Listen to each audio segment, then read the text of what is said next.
Високите Татри са най-западната и най-високата част от масива на Карпатите. Разположени са по границата между Словакия и Полша. Със своите 11 върхове над 2500 метра, Високите Татри са единствената част от Карпатите с алпийски характер.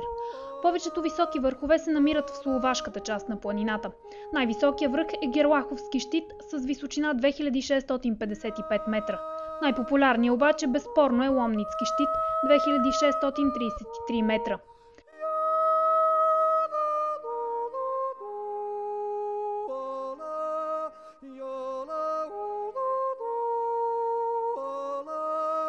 Удобен изходен пункт за върха е селището Татранска Ломница. Оттам имате два избора – с лифт или пеша. Може да се изкачите до езерото Скалните плесо, откъдето пътя нагоре е само един – с кабинка, пъплеща по склоновете на върха. Избираме първия вариант и тръгваме пеша. Преходът продължава около 3 часа, като преминава през гъста гора и обсипани с едри боровинки поляни.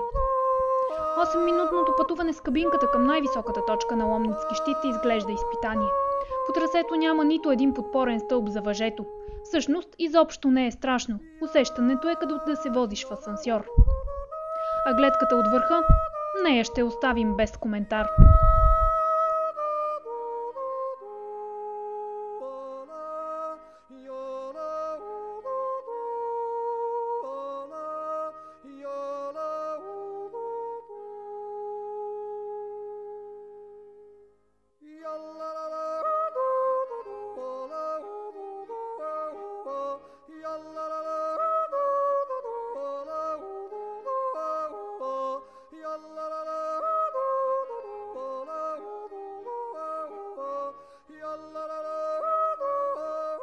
На връщане ще се отбием и през Штръбске плесо.